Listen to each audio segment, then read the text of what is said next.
medicine born of guilt. So the non-pole from the scrolls was Aoife's ancestor? And that little Cuckoosaur spirit was once his Saurian companion? Seems so. That's why he's been following you around, Aoife. Even though he doesn't like appearing in front of anyone else, he senses something familiar in you. No wonder there weren't any records of the last Bloomflower trials. If anything corrupts the human heart, it's greed. And who'd want to immortalize the memory of a scandal by which all 6 tribes were tainted? The bitter irony is that the sacred flame crystals turned out to be nowhere near as miraculous as they believed. All that scheming, after what proved to be nothing more than a hollow fantasy. Hey, where's that little Cuckoosaur going? Look, over there! Do you think he's sad? Or maybe he's lost in his memories. Thanks. I might need a breather over here. I regret lingering for centuries, unfolding like this before my eyes. Can't believe I'm just now hearing my ancestor's story. Now I know why we became vets too. I gotta think this through. What should I do? What can I even do?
Not too far now.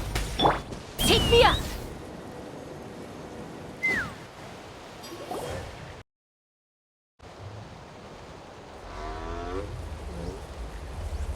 Never thought I'd have the chance to meet my ancestor's Saurian companion. It's a pretty cool feeling. Wouldn't you say so, bro? Can he understand what you're saying? Kinda. I can pick up on Antu's vibes, just like he catches ours, but that's pretty much it. That's just how it is with Saurian companions. You have to spend a lot of time together to develop an intuitive bond. If my ancestor were here, I'm sure they'd vibe way easier. In other words, he wouldn't understand even if we discussed everything that went on back then in front of him, right? I'm not even sure if that's a good thing or a bad thing. I think it's probably better if he doesn't understand. I know that running from your problems isn't the way to solve them, and that we should face up to the challenges in our lives. But even if we told him the truth, wouldn't it only distress him more than he already is? That's right. The people responsible, the ones who should have apologized to him, are no longer around. All the truth would do is tear open old wounds and sadden him all over again. Isn't there anything we could do to help him forget his sorrow and find hope once more? Just like Nampol, I've spent a lot of time studying Saurian psychology. They can be a bit slow sometimes, but they're razor sharp at others. They don't get complex human language, but they get a lot just from reading our eyes. In short, young Saurians are just like children. On one hand, they rely on their human companions. On the other, they really want to prove their worth. Helping people makes them happy, and feeling like a burden makes them sad. So, the best move isn't to get stuck on the truth of what happens, but to help make his current wishes come true. His wishes? For example, Antu, you decided to stay here because of Milray and Nyan, right? You're a smart kid. Sacred flame crystals are bad, bad things that cause endless arguments among good friends.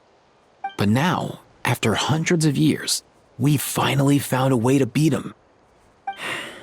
Will you join forces with us to cleanse the evil inside them so we can save your buddy together? Interesting approach. You want to turn a lie into the truth, huh? Actually, I didn't really understand either. Is there really some kind of evil power inside the sacred flame crystals? Oh, dear child. Come. Let Granny explain it to you.